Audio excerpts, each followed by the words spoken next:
Okay, welcome back to this guided read of a streetcar named Desire. Today we're looking at scene 3, which is the poker night. Scene 3 begins with the stage description, the poker night. There is a picture of Van Gogh's billiard parlour at night. The kitchen now suggests that sort of lurid nocturnal brilliance, the raw colours of childhood's spectrum. So before we begin, what I'd like to do is just point out to you that Tennessee Williams makes a point of framing this scene as the poker night. This is a pivotal scene in the play. It's a scene in which Stanley, Stella and Blanche all interact with each other, and it's an important scene, I think, for those dynamics, especially between husband and wife, Stanley and Stella, and especially for the subject of masculinity. In fact, the opening stage direction makes a couple of comments about the type of masculinity that you're going to see on display in the sequence. The kitchen, for example, has a lurid nocturnal brilliance, in which the adjective lurid, I think, is important as it pertains to the behaviour of the men in this sequence. You get the raw colours of childhood spectrum. So you'll see that in this sequence with 4 quite drunk male characters who sit around telling racist jokes, making comments, and a sense of sort of a bawdiness to the scene and a sort of bravado to the scene from all of these men. The scene will culminate in Stanley physically assaulting his wife. First he will slap her on the back of the thigh, humiliating her, and then secondly he will strike her before his own emasculation takes place at the end of this sequence. So he goes from basically a peak alpha male to a crying, sullen, dependent man on the street hollering his wife's name at the end of this sequence. So before the sequence begins, we have some symbolism. There is a picture of Van Gogh's A Billiard Parlour at Night on the wall. Van Gogh's billiard parlour at night summons that kind of very working class, very real, sort of bohemian, but kind of like his opening stage direction, I guess, in scene 1. The notion that there is a charm, or what he called a raffish charm, to the city, but everything is also touched or tinged by a sense of decay. And I think that's also quite indicative of Stanley and Stella's relationship. Their relationship has a raffish charm. There is a beauty to their relationship, but at the same time a sense of decay to it. So you have a couple of things here highlighted just to show you how Williams attempts to build this atmosphere that at any moment violence could break out, that these men, Stanley, Steve, Mitch and Pablo, who begin the sequence wearing coloured shirts, blues, purples, red and white, light green. I mean, I wouldn't read too much into the actual colours themselves in terms of colour symbolism. Colour symbolism is usually the mark of a slightly weaker student, I think, for AO2. Really what you want to be picking up on here is that this lurid nocturnal brilliance of the scene, the symbolic raw colours of childhood spectrum, adds this kind of infantile quality to the men as they drink and they play a game with each other. Less so is that sense of a communal space for men. It feels more like an exclusive space for a vulgar type of masculinity to exhibit itself. The actual scene itself is patriarchal, given that the poker night, the women are excluded from playing poker. Stella is taking Blanche out to Galatoire's for supper, just to get out of the way, and when the women enter the scene later, it causes conflict. So he does comment on the men. He says that the men are at the peak of their physical manhood, as coarse, direct, powerful as the primary colour. So just in case you missed what he was attempting to do with the use of lurid colours and the raw colours of the childhood spectrum, he tells you in the stage direction that these men are at the peak of their physical manhood and that these colours are as coarse, direct and powerful as the men. In other words, indicating to you that this is symbolic. He's attempting to point out a certain crassness, I think, a certain vulgarity, a certain aggressiveness to these men's masculinity. There are vivid slices of watermelon on the table because it's warm, whiskey bottles and glasses because they're drunk. The bedroom is relatively dim, with only the light that spills between the portieres and through the wide window on the street. For a moment there is absorbed silence as a hand is dealt. Anything wild, this deal? One-eyed Jack's a wild. Give me 2 cards. You, Mitch? I'm out. 1? Anyone want a shot? Yeah, me, says Stanley. Why don't somebody go to the Chinaman's and bring back a load of chop suey? When I'm losing, you want to eat, exclaims Stanley. Ante up. Openers? Openers. Get your ass off the table, Mitch. Nothing belongs on a poker table but cards, chips, and whiskey. So you see with Stanley, as usual, he always takes that sort of dictatorial leadership role in any situation in which he's placed in. Later in the play, I believe it's in scene 8, Stanley will declare that he's the king around here.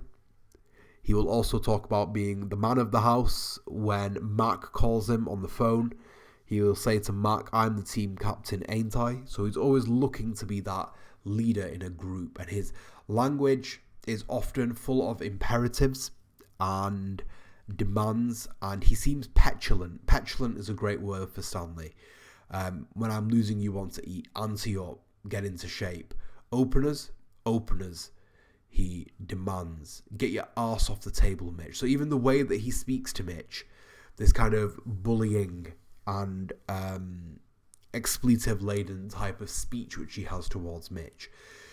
This will ring hollow later in the play when he tells Blanche, or rather he tells Mitch about Blanche's sordid past, and he feigns friendship for Mitch. Mitch is a buddy of mine, he will say, whereas at the beginning of the play he doesn't treat Mitch particularly kindly.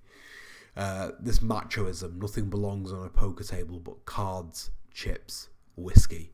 So, he has this kind of characterization as this sort of hyper-masculine, very macho, assertive, dominant male. And he's like that with his male friends, just as he is with his wife, just as he is with his sister-in-law, Blanche. He lurches up and tosses some watermelon rinds to the floor. So as always is the case with Stanley, in stage directions, he's stalking, he's lurching. Here he tosses watermelon rinds to the floor. He snatched up a handful of Blanche's jewellery in scene 2. He smashes things and so on and so forth. Mitch, of course, is a counter to Stanley's masculinity. So Mitch you might perceive as being on the opposite end of the scale. Kind of on your high horse, ain't you? So you see with Mitch that there is this aspect in his friendship with Stanley where it's a sort of love-hate relationship. He is loyal to Stanley, but he's also dominated by Stanley. Mitch has some bite to him when it comes to dealing with Stanley, but certainly, like most other characters, eventually succumbs to Stanley's dominance. How many? Give me 3. 1. I'm out again, says Mitch. I ought to go home pretty soon. And look at this. Shut up, says Stanley. I'm out again. I ought to go home pretty soon. And then Mitch says, I got a sick mother. She don't go to sleep until I come in at night. And Stanley fires back, then why don't you stay at home with her? So just a small sequence like this, perhaps coupled with earlier on this sequence where Stanley, if I just go back up to it, Stanley says to Mitch, that get your ass off of the table, Mitch. So it's up here, get your ass off the table, Mitch. And then again here, you see this sort of confrontational quality. Mitch represents a different type of masculinity. It's the type of masculinity which Blanche will deem as superior to the others. He's much more of a sensitive soul, one of the sensitive, delicate types perhaps that Williams mentions in his letter to Breen, who will also be dominated by the brutal, savage forces of modern society as embodied by Stanley. And you see with Mitch here, there's this sense in him that, he's in this sort of caring, protecting role with regards to his mother, and Stanley, of course, won't take any of that, so shut up and why don't you stay at home with her? She says to go out, says Mitch. So I go, but I don't enjoy it. All the while I keep wondering how she is. "Oh, for the sake of Jesus, go home then," exclaims Stanley. "What have you got?" "Spade flush," says Stanley. "You are all married," says Mitch, "but I'll be alone when she goes. I'm going to the bathroom." Okay, so Mitch, in his introduction, he's been in scene 1 very briefly, but here in scene 3, you see that Mitch has aspects of his characterization which resonate with the characterization of Blanche. No wonder Blanche is attracted to Mitch as a potential suitor, if not husband, in this play. Mitch becomes a symbol of hope for Blanche, which is then eradicated from her life as a result of the antagonist, Stanley. What does Mitch share in common with Blanche? Mitch is caring for his mother. Blanche told us in scene 1 that she'd stayed at Belle Reve and been surrounded by death. She'd also cared for her parents. Mitch has that romantic sensibility, which you'll see later in this scene. His cigarette case has an inscription on it, and Blanche will recognise the inscription. It's a poem. Here, Mitch expresses a fear of being alone when she goes and of being unmarried, and we know that loneliness is something which Blanche suffers from. So Mitch gets himself up, he goes to the bathroom.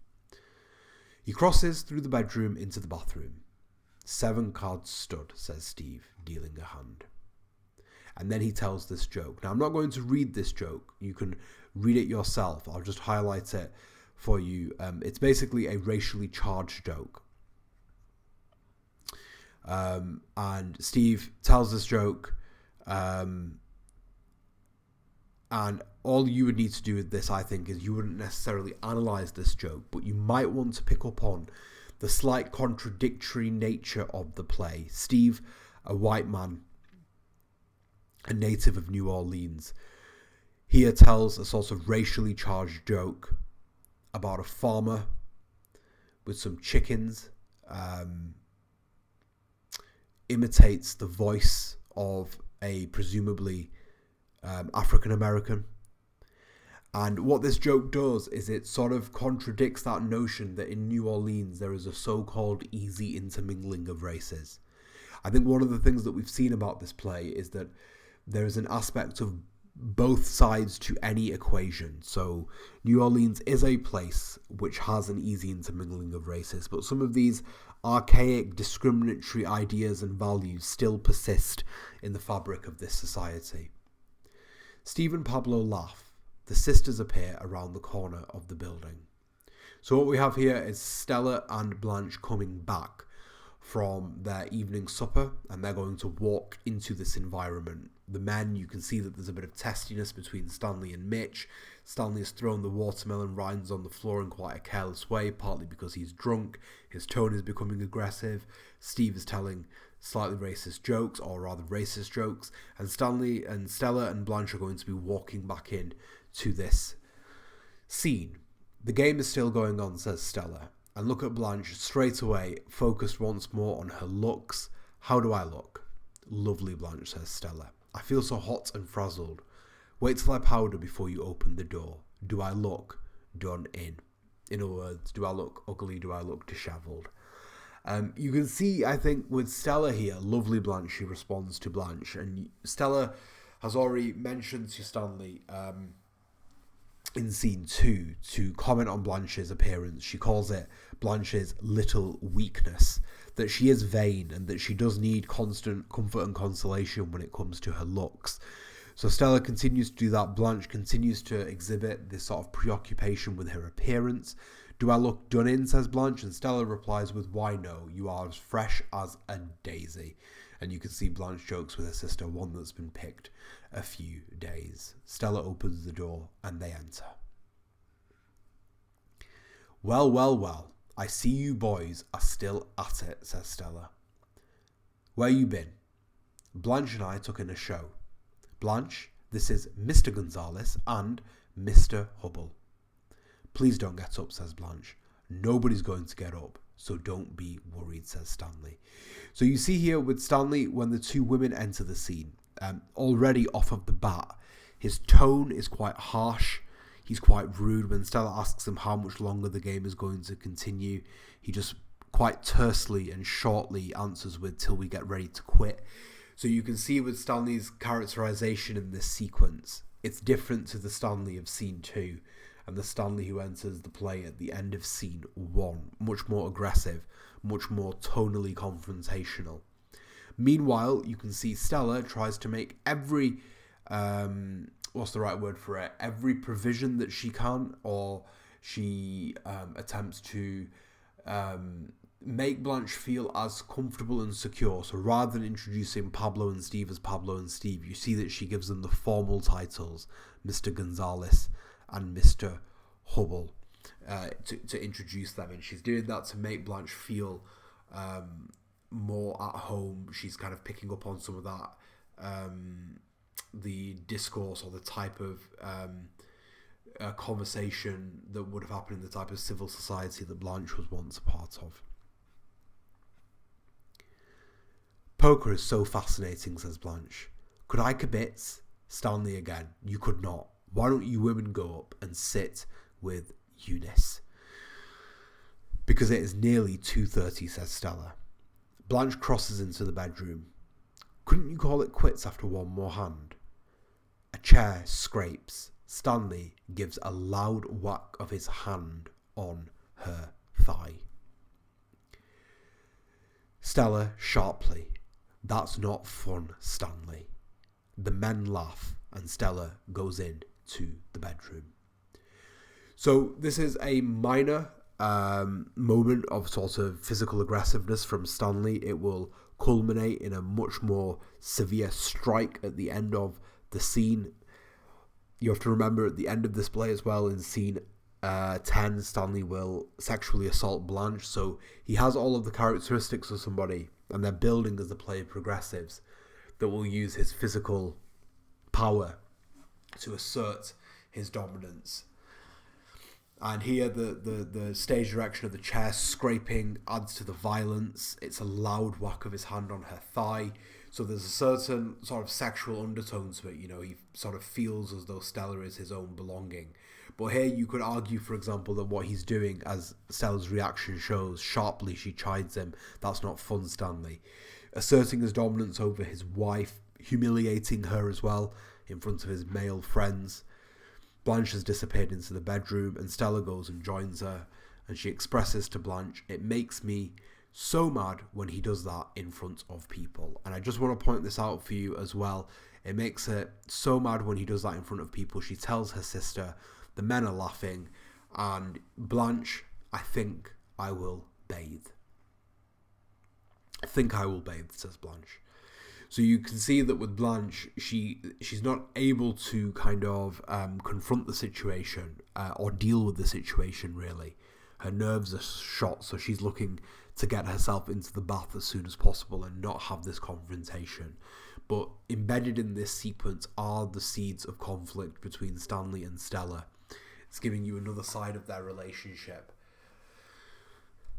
"I think I will bathe." "Again?" says Stella. "My nerves are in knots," says Blanche. "Is the bathroom occupied?" "I don't know." Blanche knocks. Mitch opens the door and comes out, still wiping his hands on a towel. It's the first meeting of Mitch and Blanche. "Oh, good evening." "Hello." Mitch stares at her. "Blanche," and see Stella does it again. "This is Harold Mitchell, full name.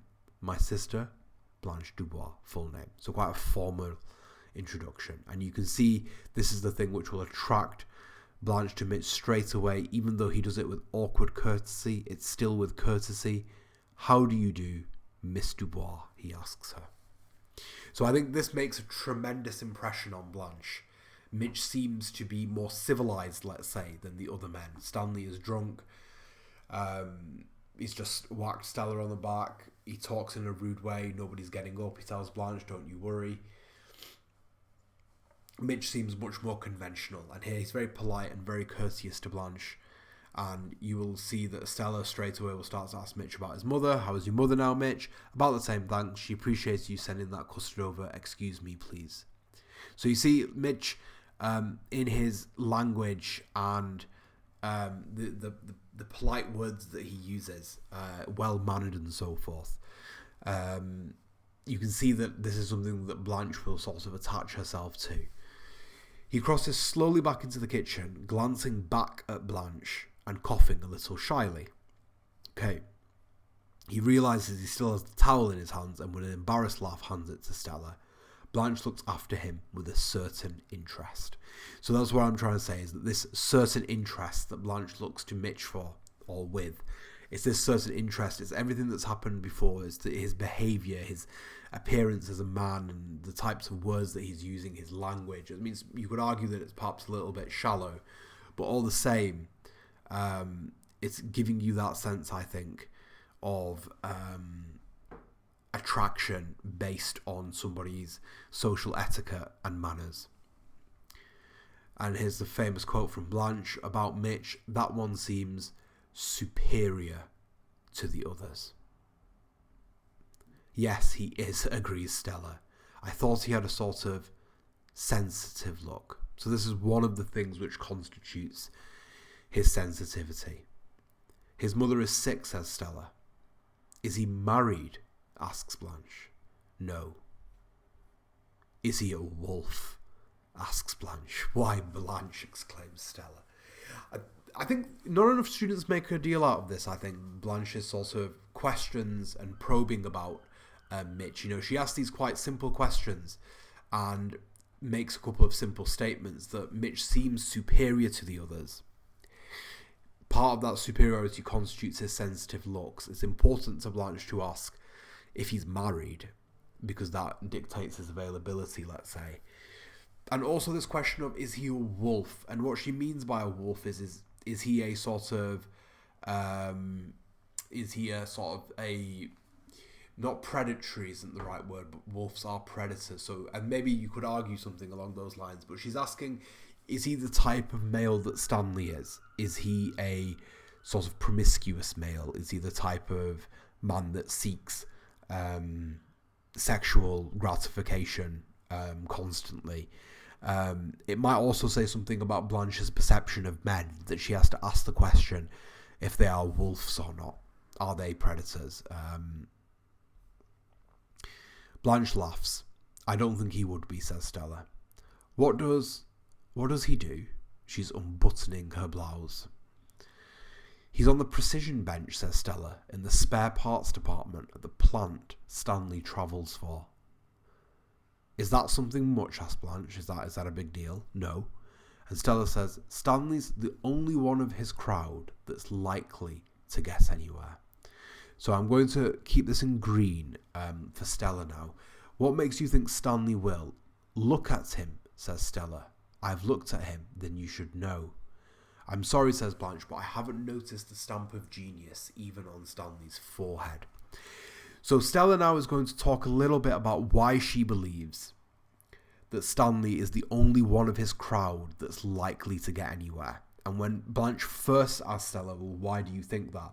She just tells Blanche to look at him. So what she's saying here is something about the type of masculinity and character that Stanley inhabits. Communicates a sense of power or dominance. She's going to comment on his drive in a moment. But her belief in him, even though he's just whacked her on the back of the thigh, that he's the only one that will actually, and by get anywhere, I think she's referring to the idea of financially, of making money, or getting ahead in a career, or being a provider, a more secure type of partner. Stella says, it isn't on his forehead and it isn't genius. Well, what is it and where? I would like to know. And Stella says, it's a drive that he has. So this drive of Stanley's, which Stella comments on, you could equate Stanley's drive to a form of rugged pragmatism. He's opportunistic, pragmatic, dominant, assertive. All of the types of words which would constitute somebody being deemed an alpha male. For example, unafraid to trample on other people to get to where he wants to get. Machiavellian even in spirit. The drive that Stella comments on. And then part of that drive, I think, is what attracts her to him. Blanche is standing in the light. You're standing in the light, Blanche, exclaims Stella. Oh, I am. She moves out of the yellow streak of light. Stella has removed her dress and put on a tight blue satin kimono. And now the girls make some jokes with each other about Pablo and Steve's wives. You ought to see their wives, says Stella. I can imagine big beefy things, I suppose. You know that one upstairs, says Stella, talking about Eunice. One time, laughing, the plaster laughing, cracked. So they're having this sort of, and it's important, he's got this girlish laughter going on, two sisters sharing a moment with each other, and this is interrupted once more by Stanley. You hens, cut out that conversation in there, he exclaims. And Stella gets confrontational. You can't hear us. Well, you can hear me, and I said to hush up. This is my house, and I'll talk as much as I want to, exclaims Stella. And Blanche straight away, Stella, don't start a row. He's half drunk, exclaims Stella. And she goes into the bathroom. So Stella has always been confrontational with Stanley. She's not one necessarily to roll over and play possum. So she exclaims out, you can't hear us. She asserts, this is my house. I'll talk as much as I want to. She exclaims to Blanche that he's half drunk. So you can see here with Stella that she's not like Blanche. Blanche is trying to, don't start a row. She went into the bedroom before Stella did. She got out of the situation. She tries to remove herself from any conflict. But Stella is a different type of woman entirely. And she, as you'll see by the end of this scene, has come up with a way in which she can deal with Stanley. She goes into the bathroom. Blanche rises and crosses leisurely to a small white radio and turns it on. Okay. So once again, Williams always keen on that usage of plastic theatre, props, music, lighting. You've seen some of that already in play. We've had the men in their brightly coloured shirts, the poker table with the bottles of alcohol and the watermelon rinds. We've had earlier in the play Blanche's jewellery and so on and so forth, the atomizer. And now the small white radio is switched on. And this will be a point of contention between Blanche, Mitch, Stella and Stanley. In scene 1, the stage direction told us that Stanley is the type of man that's in love with his personal possessions. And one of the things which is listed alongside his car and his bowling shirts are his radio. Alright, Mitch, you in? What? Oh, no, I'm out. Blanche moves back into the streak of light. She raises her arms and stretches as she moves indolently back to the chair. Rumba music comes over the radio. Mitch rises at the table. Who turned that on in there? Asks Stanley. I did. Do you mind? And he just exclaims out, turn it off. Oh, let the girls have their music, says Steve. Sure, that's good. Leave it on. Stanley jumps up, crossing to the radio and turns it off. He stops short at the sight of Blanche in the chair. She returns his look without flinching.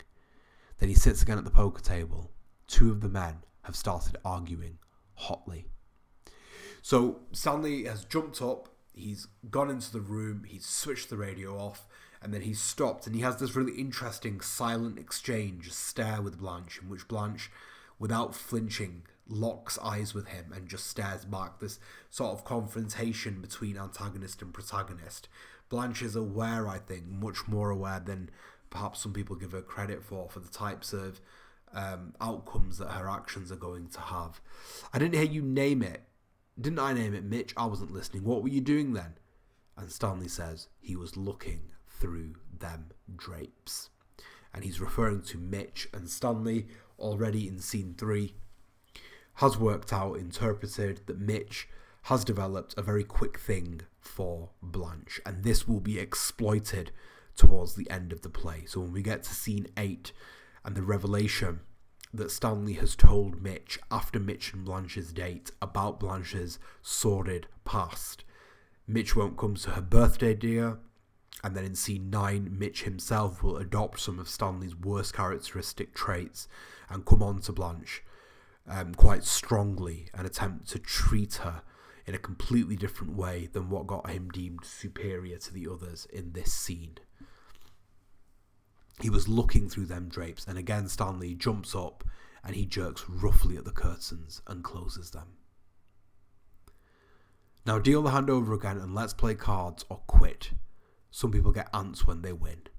Mitch rises as Stanley returns to his seat. Stanley yelling, "Sit down. I'm going to the head. Deal me out," says Mitch. So it's a nice sequence, I think. You see the sort of rising tension in Stanley's character all the way through this scene, and it will culminate in a violent way. Okay. Sure, he's got ants now. Steve, tomorrow you'll see him at the cashier's window, and when he goes home, he'll deposit them one by one and piggy bank his mother give him for Christmas. Dealing. You might find that there are some textual variances between the edition of Streetcar, which you are reading, and the edition which I have in front of me. That can happen for a variety of number of reasons, different edited scripts. Some of them are shoot scripts, so they're the types of scripts that have been used in the theatre version where a dialogue has been ad-libbed or added later. So don't worry about that. You just focus on the edition that you have, the Penguin edition, for your exams. The game is spit in the ocean. Mitch laughs uncomfortably and continues. He just stops inside. So now we have a moment between Blanche and Mitch. "Hello," she says, speaking softly, funnily enough, flirtatious.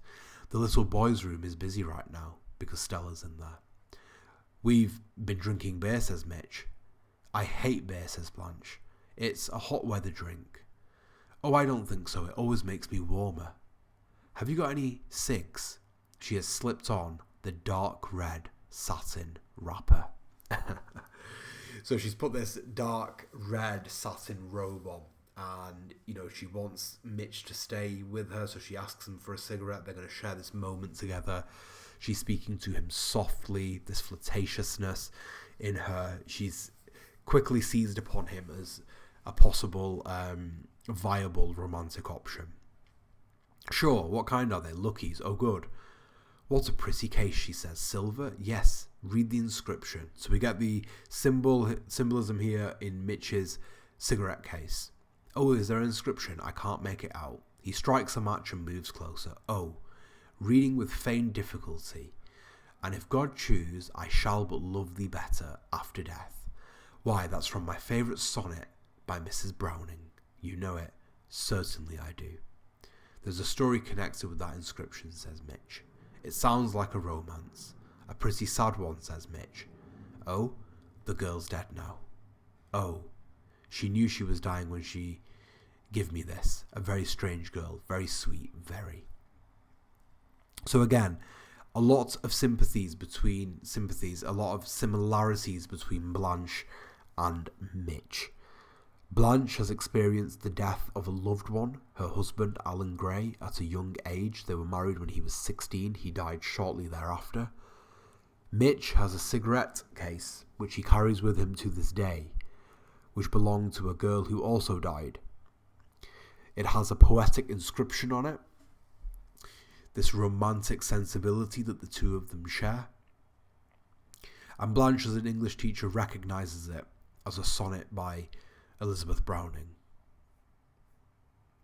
"She knew she was dying when she gave me this, a very strange girl. She must have been fond of you." And you see here with Blanche, sick people have such deep, sincere attachments. And we know that Blanche understands this because of scene 1 and her extended speech about the loss of Belle-Reve and that death came to visit Belle-Reve. And she talks about people becoming things and crying out for help and how she was there with her mother and father when they died. "That's right, they certainly do. Sorrow makes for sincerity, I think," says Blanche. "It sure brings it out in people. The little there is belongs to people who have experienced some sorrow. I believe you are right about that." "I am positive that I am. Show me a person who hasn't known any sorrow and I'll show you a superficial. Listen to me. My tongue is a little thick." Because she's also slightly drunk, having been out. "You boys are responsible for it. The show let out at 11 and we couldn't come home on account of the poker game, so we had to go somewhere and drink. I'm not accustomed to having more than one drink, a lie. 2 is the limit, and 3, she laughs. Tonight I had 3. And Stanley, Mitch, deal me out. I'm talking to Miss Dubois. Miss Dubois, says Mitch. It's a French name. It means woods, and Blanche means white. So the two together mean white woods, like an orchard in spring. You can remember it by that. You're French. We are French by extraction. Our first American ancestors were French Huguenots. You are Stella's sister, are you not? Yes. Stella is my precious little sister. I call her little in spite of the fact that she's somewhat older than I, just slightly less than a year. Okay. So, Stella is not older than Blanche. Blanche is older than Stella. This is a white lie, or it's not even a white lie, it's just an outright lie, but a lie which Blanche is telling Mitch in order to make herself more desirable to him. You can see the flirtation. She acknowledges the symbolism of her own name, this idea that Whitewoods, that, you know, she's trying to convey to him, there's a sort of like purity and a naturalness to her. And also the French name that she points out on Dubois. So she's attempting to package and parcel herself up to Mitch as a desirable, viable, because he's an eligible bachelor, and she should be a desirable, viable wife for him to take. Will you do something for me, she asks. Sure, what, says Mitch. I brought this adorable little coloured paper lantern at a Chinese shop on Bourbon. Put it over the light bulb, will you please? Be glad to. I can't stand a naked light bulb any more than I can a rude remark or vulgar action. So I think 3 things here. First thing is that she asks Mitch to do something and he does it, which I think is not her common experience with men, both in life but certainly here so far in New Orleans. Second, her statement that she can't stand a rude remark and that she can't stand a vulgar action. And those rude remarks and vulgar actions which Blanche tells Mitch that she can't stand really do typify Stanley's character and Stanley's behaviour. I guess we strike you as being a pretty rough bunch, says Mitch. I'm very adaptable to circumstances. Well, that's a good thing to be. You are visiting Stanley and Stella? Stella hasn't been so well lately, and I came down to help her for a while. She's very run down. So once again, it's like these statements are not true. This is not why Blanche has come down. And I think what's funny about this is that this is actually a self-description. Blanche hasn't been so well lately, and Blanche has come down to be helped for a while. Blanche is very run down. So she sort of projects these ideas onto Stella because, again, she doesn't want Mitch to be put off of her. You're not married? No, I'm an old maid school teacher, exclaims Blanche. And Mitch attempts a bit of flirtation. You may teach school, but you're certainly not an old maid. Thank you, sir, she exclaims. I appreciate your gallantry. Yeah, I appreciate your gallantry. I appreciate your politeness, your civility, and what was the word for it? Your chivalry. So you are in the teaching profession? Yes, yes, because we know, although not in the text so far, but we will find out, or Stanley will reveal to us, I believe in scene, that must be scene 7? Yes, I think it's scene 7, with the 2 lies that he's uncovered about Blanche just before her birthday party in scene 8, and the date between Blanche and Mitch in scene 6. We will uncover via Stanley, via one of his contacts, that Blanche has actually been sacked from her role as a teacher because she's had a relationship, an unspecified relationship with a 17-year-old boy. But here, of course, she's not going to tell Mitch that. Grade school or high school? I always like this bit. Stanley bellowing from the other room, Mitch, and Mitch fires back, coming. And Blanche reacts to this with gracious, what lung power. Because the men are speaking to each other in such a way, and then Mitch is speaking to Blanche very politely and very softly, but he has to deal with Stanley in a completely different way to how he deals with Blanche. I teach in high school in Laurel, she says. What do you teach? What subject? Guess. I bet you teach art or music. Of course, I could be wrong. You might teach arithmetic. Well, he's wrong with all 3. It's neither art, music, or arithmetic. Never arithmetic, sir. Never arithmetic. I don't know my multiplication tables. No, I have the misfortune, I feel you, Blanche, of being an English instructor. I attempt to instill a bunch of Bobby Soxers and drugstore Romeos with reverence for Hawthorne and Whitman and Poe. I guess that some of them are more interested in other things. How very right you are. Their literary heritage is not what most of them treasure above all else, but their sweet things. And in the spring, it's touching to notice them making their first discovery of love, as if nobody had ever known it before. Okay. The bathroom door opens and Stella comes out. Blanche continues talking to Mitch. Oh, have you finished? Wait. I'll turn the radio on. So it was just prior to Mitch and Blanche's conversation that Stanley came in and switched the radio off. You hens be quiet in there to begin with. And then who turned that radio on? And in he comes, turns it off and has a eye-to-eye confrontation with Blanche.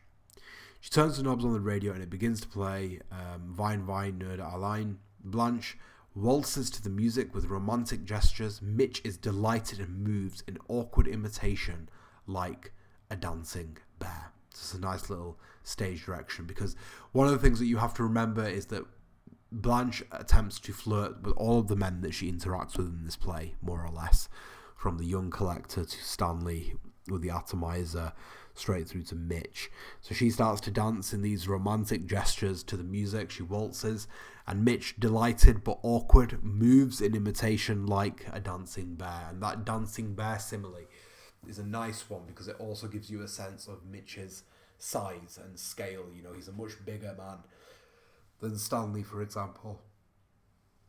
Stanley stalks fiercely through the portries into the bedroom.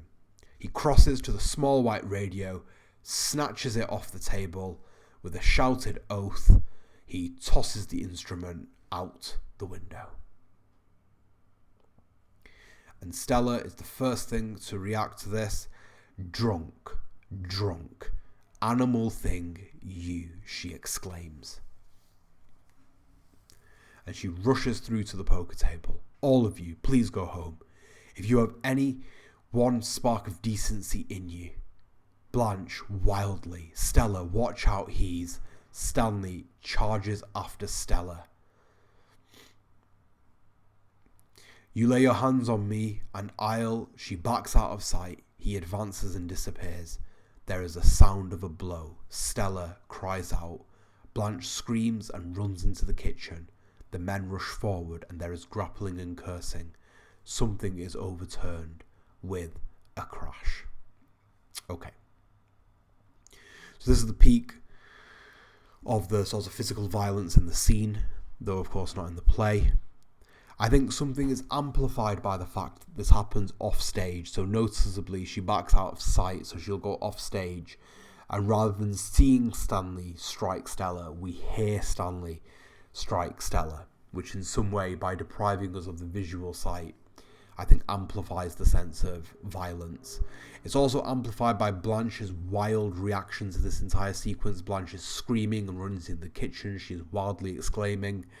And all of a sudden, we've gone from two characters dancing to the waltz in a bedroom after quite a nice and gentle, slightly flirtatious sequence between Mitch and Blanche. And all of a sudden, we've gone into this much more violent. It's like somebody's just turned the volume right up, and we've had this explosion of violence. Blanche exclaims shrilly, "My sister is going to have a baby." "This is terrible," says Mitch. Lunacy, absolute lunacy. So you see they have a bone of contention here. They've shared this view together. "Get him in here, men." Stanley is forced, pinioned by the two men, into the bedroom. He nearly throws them, still fighting, he nearly throws them off. Then all at once he subsides and is limp. They speak quietly, lovingly to him, and he leans his face on one of their shoulders. And I really like this quotation from Stella, because you're going to see at the beginning of the next scene, this is contradicted by her, as it will be throughout the rest of the play. So this is definitely something to have up your sleeve for Stella in terms of her characterization, because she will begin scene 4 by kind of making light of the entire thing. But here she exclaims out, "I want to go away. I want to go away." And Mitch makes his statement, poker should not be played in a house with women. And there's a lot to this declarative of Mitch's, that poker shouldn't be played in a house with women. It speaks to the patriarchal nature even of this bohemian cosmopolitan city. It speaks to the idea that men left to their own devices in masculine spaces with drink will become dangerous and threatening towards women. It speaks of the dangers of intoxication. It speaks of that difference that Williams is attempting to point out between the two genders.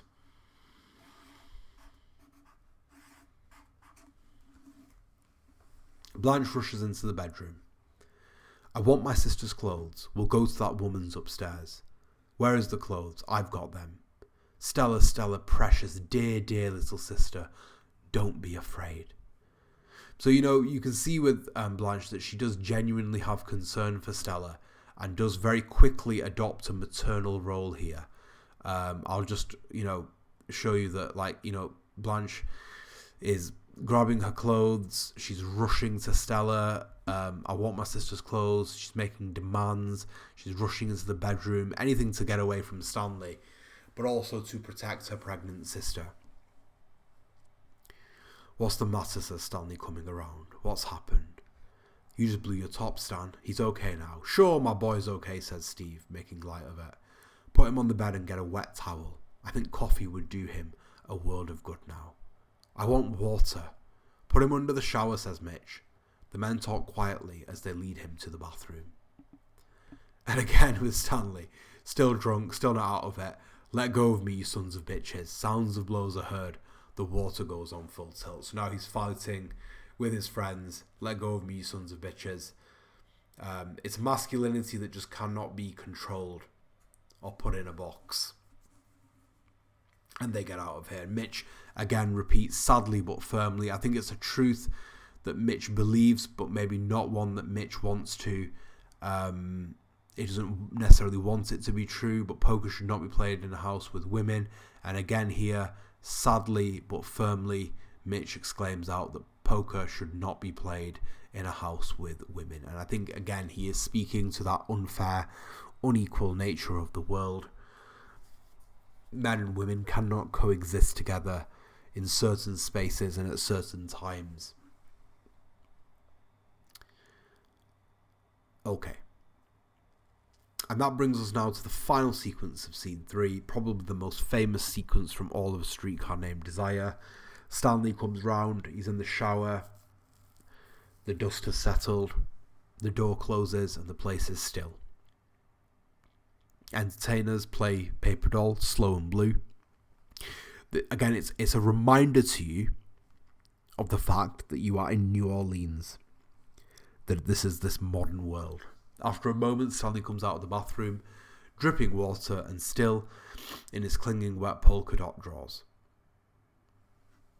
Stella, he exclaims. I'll just underline him for this. Stella. There's a pause. And then he cries out, my baby doll's left me.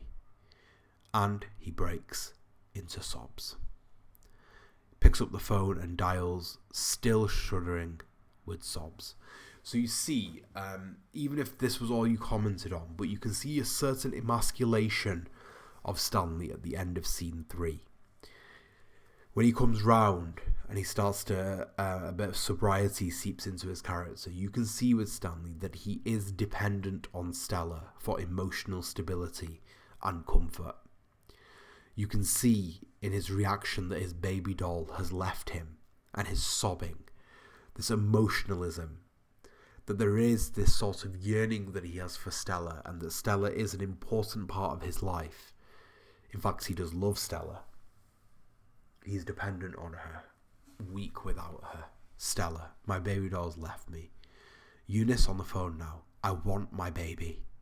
He waits a moment, then hangs up and dials again.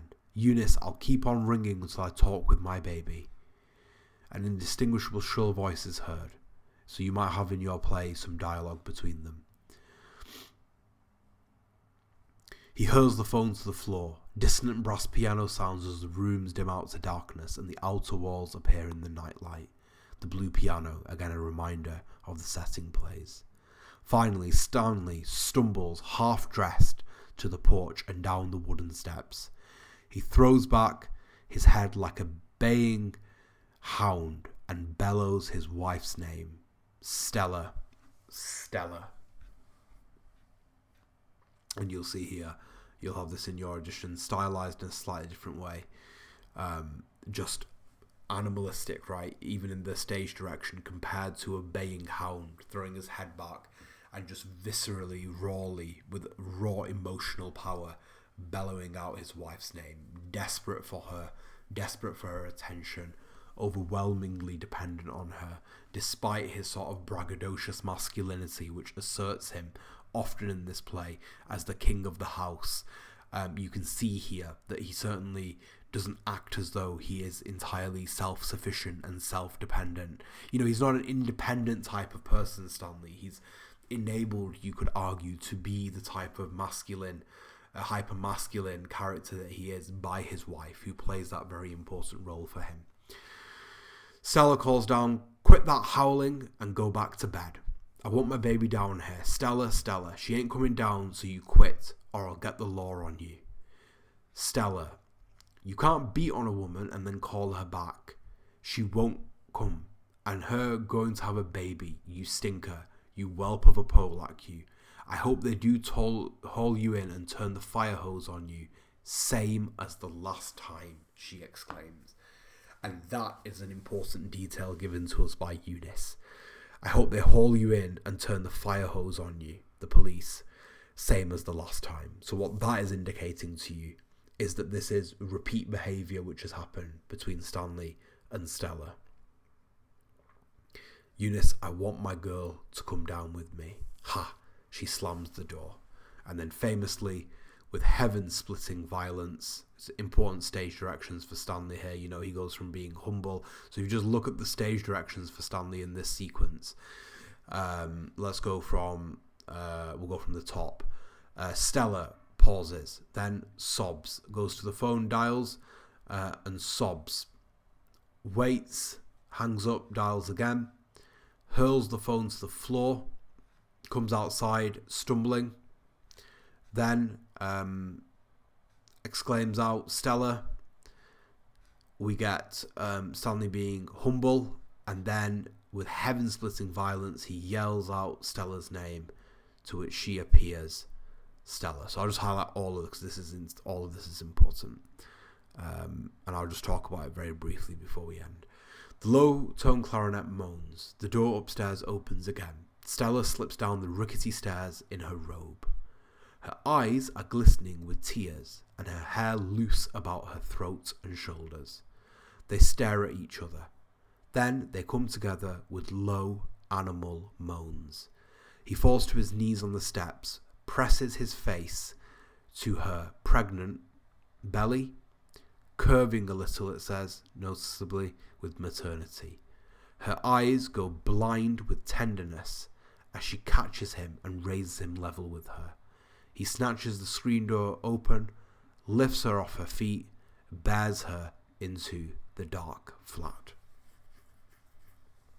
So, obviously, without repeating myself about the type of relationship that Stanley and Stella have, what you see here is that sort of sexual dynamic of their relationship, the dynamic that Stella is self-confessedly thrilled by. Here is sort of being trumpeted to the audience. I think with Stella's a complex character because she is in some ways simultaneously attracted to and repelled by the same characteristics in Stanley. Part of Stella's characterization is that she is attracted to those masculine, wild parts of Stanley's character that cannot be constrained. At the same time, repulsed by them because they can often manifest themselves as aggression towards her. But certainly she does seem to be seduced by the idea of taming the beast and being the person that this man, Stanley, is dependent on. Low animal moans, he presses his face to her belly, he's on his knees in front of her. You know, she's tamed him to an extent, and then he picks her up and carries her into the dark flat. Blanche comes out on the upper landing and slips fearfully down the steps. "Where is my little sister? Stella? Stella." She stops before the dark entrance of her sister's flat. Then she catches her breath as if struck. She rushes down. She looks right and left. The music fades away and Mitch reappears. So Mitch is still hanging about outside, noticeably at the end of the play when everybody else has gone. So Mitch and Blanche share this final moment with each other. "Miss Dubois? Oh." "All quiet," he says. "She ran downstairs and went back in there with him." "Sure she did," says Mitch. "I'm terrified. Ho ho, there's nothing to be scared of. They're crazy about each other." So you see, even Mitch here at the end of this scene downplays the conflict between Stanley and Stella. Eunice has informed us that this is something which has happened before. And all of these men and all of these other characters, including Stella herself at the beginning of scene 4, will make light of this event. What Blanche finds as shocking, the other characters will reduce down to just one of those things. They're crazy about each other, says Mitch, and being crazy about one another in this text, in this world, eclipses any abuse that might be experienced between each other. "I'm not used to such," says Blanche. "No, it's a shame this had to happen when you just got here," says Mitch. "But don't take it serious. Violence is so, don't take it serious. But violence is so... Sit down on the steps and have a cigarette with me," he says. "I'm not properly dressed," says Blanche. "That don't make no difference in the quarter." It's nice, isn't it? One of those clashes of cultures. "Such a pretty silver case," says Blanche, remembering his cigarettes. "I showed you the inscription, didn't I?" "Yes."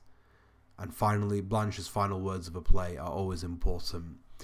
During the pause, she looks up at the sky. There's so much confusion in the world. And then to Mitch, "Thank you for being so kind. I need kindness now." So both of these statements are indicative of Blanche's character. Her declaration that there's so much confusion in the world speaks of that sense of disorientation that her character feels, being in a setting which is incongruous with her, plus the added psychological conflict that she's experiencing, her inability to interpret Stanley and Stella's relationship correctly. And at the same time, kindness.